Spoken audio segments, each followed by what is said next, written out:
Olá! Nesse vídeo iremos falar sobre a UML, que significa Unified Modeling Language. Bom, todas as pessoas que fazem um curso de computação, seja técnico, seja superior, em algum momento irá se deparar com essas três letrinhas, a UML. E aí vamos aprender um pouquinho sobre ela hoje. Bom, inicialmente, lá no início da época da programação, de construir-se programas para o uso, que não fosse estritamente científico, começaram a se questionar como produzir os bons softwares. Lembra do início, do nosso curso? Nós discutimos bastante sobre este assunto. Bom, e a UML, a orientação a objetos, primeiramente, ela veio sendo construída ao longo dos anos. E o que acontece? Foram assimilando ideias de diversos pesquisadores, de diversos grupos, até então termos as linguagens atuais orientadas a objetos, que nós chamamos de linguagens de alto nível. Um dos trabalhos que iremos destacar aqui é o de Constantine, de 68, que foi uma das primeiras pessoas a sugerir que um software ele poderia ser projetado antes dele ser programado. E através dos seus estudos também, ele definiu os conceitos de acoplamento e coesão. Nós também vimos durante este curso. Basicamente se refere às unidades, o tanto quanto que as unidades estão relacionadas entre si, que é o acoplamento, e a coesão, Se eu definir um objetivo para aquela unidade, o seu código está relacionado com este objetivo. Então, percebam, desde 68, então houve diversas evoluções até o que nós termos o que nós chamamos, não só de programação orientada a objetos, mas de análise e projeto orientado a objetos. Um outro trabalho, que é de Dow e Nygaard, de 66, eles introduziram diversas ideias que são partes da orientação a objetos. E a ideia de classe surgiu nessa época e foi inicialmente introduzida na linguagem Simula, neste ano de 1966. Um outro conjunto de pesquisadores, que é o Goldberg e os seus companheiros, datado de 69, ele trouxe diversos conceitos que nós já falamos aqui neste curso, e que vocês também conhecem por programar em linguagens orientadas a objetos.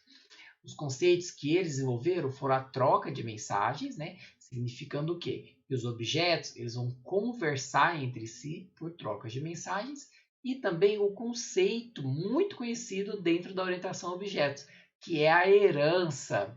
Bom, e esses conceitos foram introduzidos numa linguagem que foi produzida chamada de Smalltalk.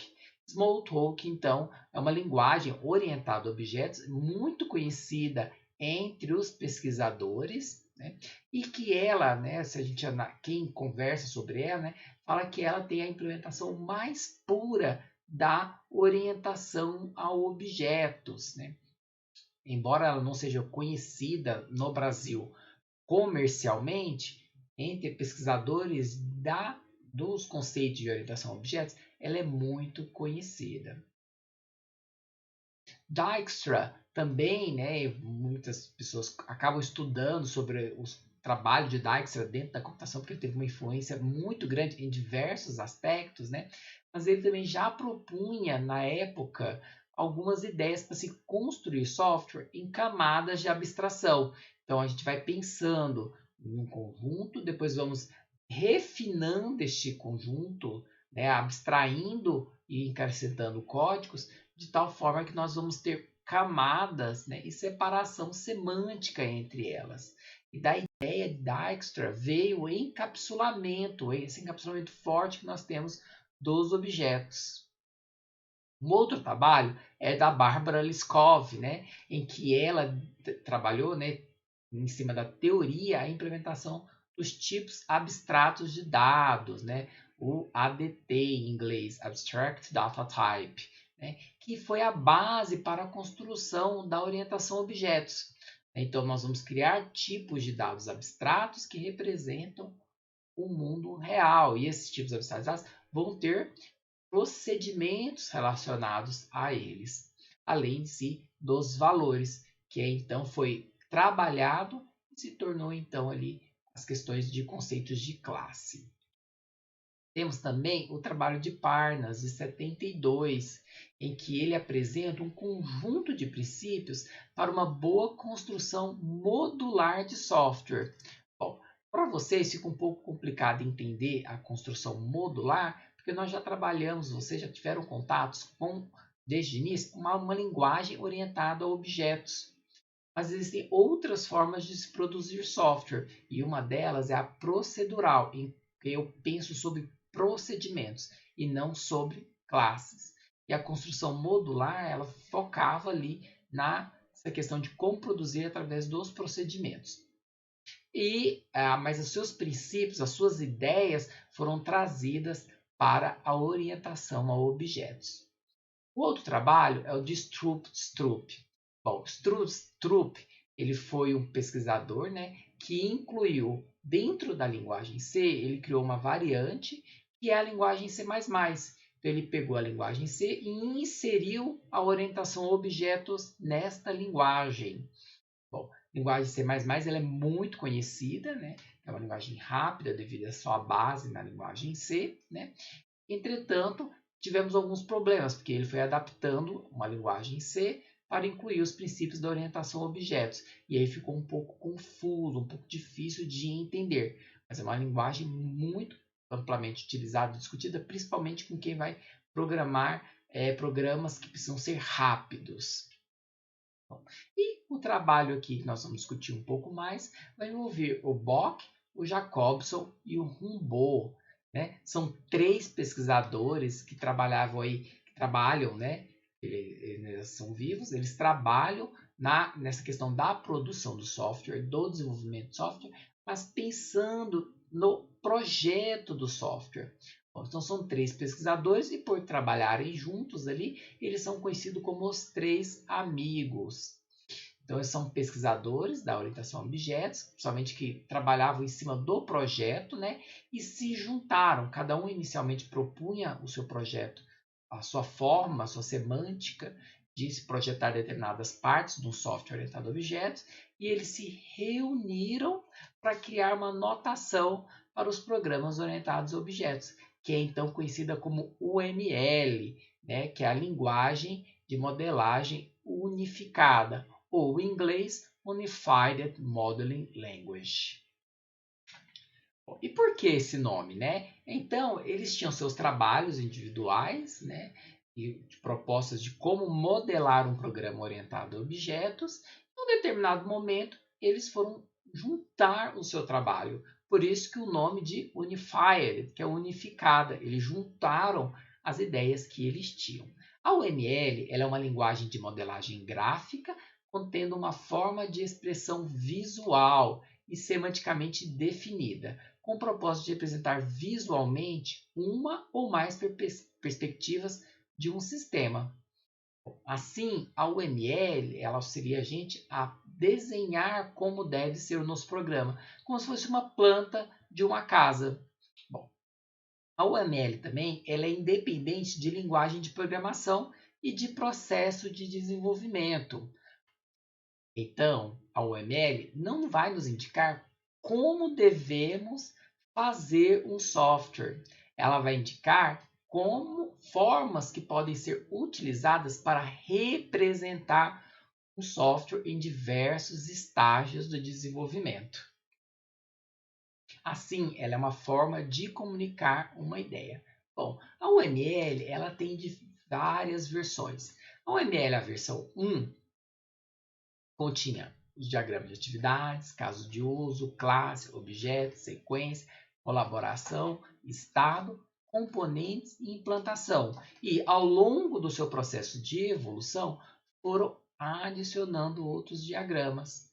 E a OML 2.0 possui diagrama de atividades, casos de uso, classe, objeto, sequência, comunicação, estado, pacotes, componentes, implantação, interação, time e Composite Structure Diagram. Bom, são bastante diagramas porque são visões diferentes que nós temos. E você precisa utilizar todos os diagramas? Não, não é necessário.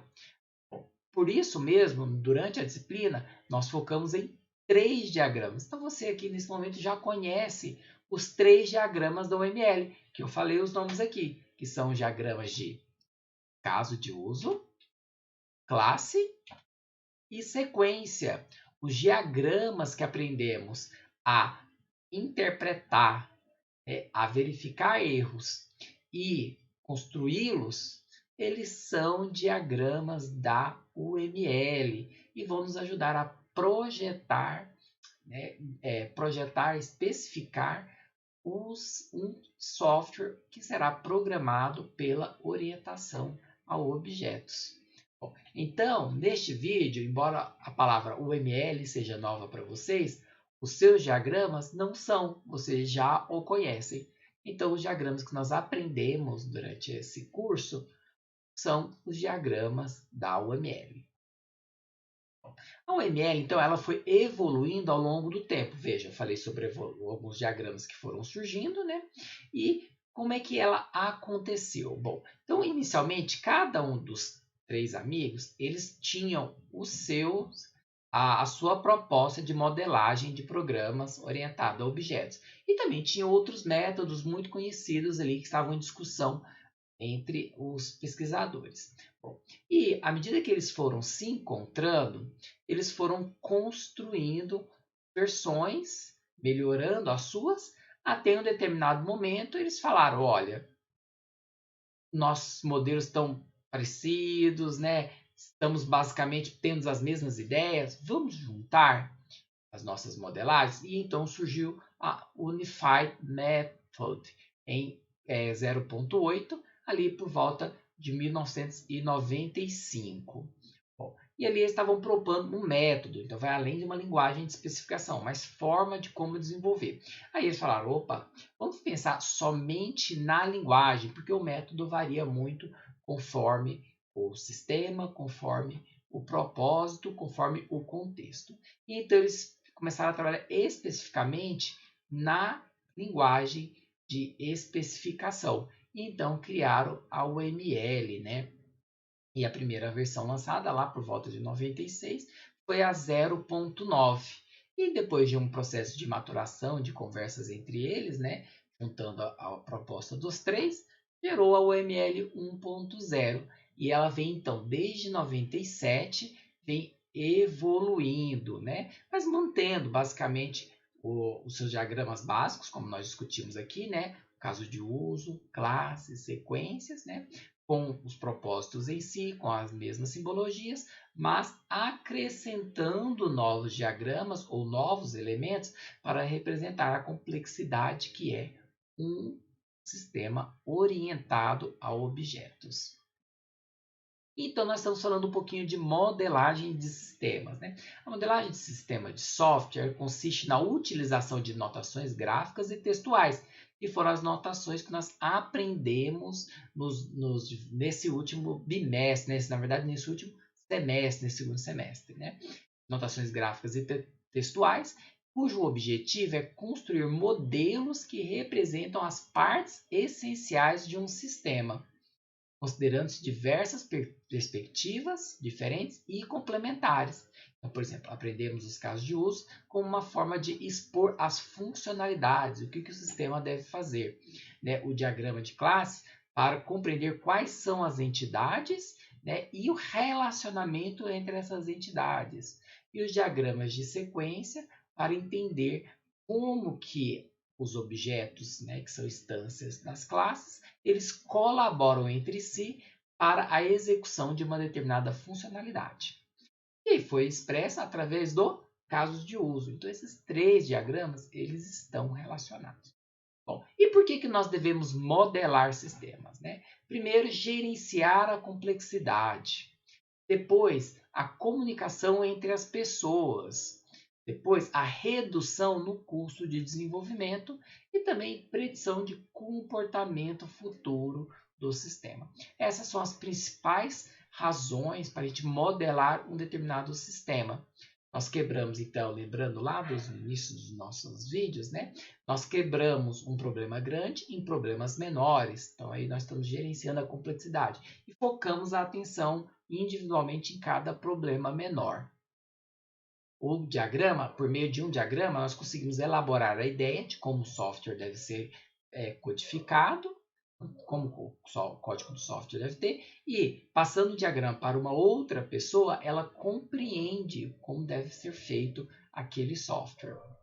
Bom, nós temos a redução no custo de desenvolvimento, porque nós estamos pensando o que o software deve fazer e como o software deve fazer antes de programar em si.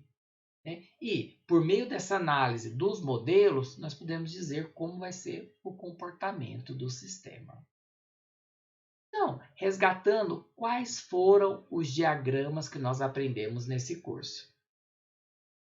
De casos de uso, de classes e de interações. Bom, eu já falei um pouquinho que eles acabam sendo influenciados uns pelos outros. Vamos ver a relação entre eles, né? Bom, esses três diagramas são diagramas básicos, né? Usualmente, todo o processo de software que irá ser desenvolvido usando a UML utiliza esses três diagramas, tá? Bom, em relação aos diagramas de caso de uso, né? Então, o diagrama de caso de uso, quando a gente analisa o diagrama, ver os fluxos normais, os fluxos alternativos, nós podemos identificar classes e métodos. Inclusive, nós fizemos uma atividade para essa identificação por meio dos casos de uso.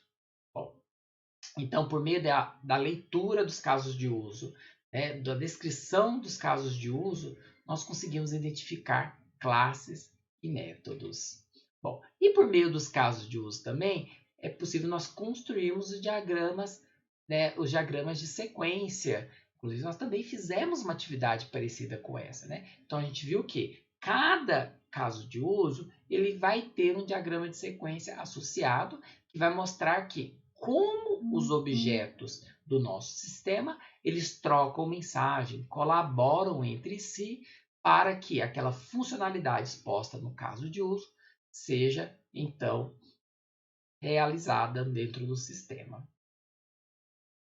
E quando nós fazemos os diagramas de sequência, nos permite validar se o nosso diagrama de uso ele está adequado ou se precisa de modificações. Então, a gente vai construir diagramas de sequência e pode ser que nós identificamos pontos que ficaram dúvidos ou pontos que não ficam legais e então nós atualizamos o diagrama de casos de uso. E nós temos a relação também. Quando construímos os diagramas de sequência, né, nós queremos usar os objetos. Os objetos são instâncias das classes. Logo, a cada objeto que eu for utilizar no meu diagrama de sequência, eu tenho que ter a sua classe especificada no diagrama de classes.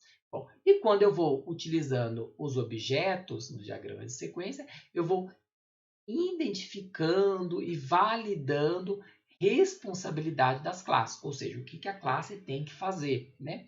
E fornecendo detalhes da classe, por exemplo, através da identificação de novos métodos ou através da validação dos métodos que foram identificados.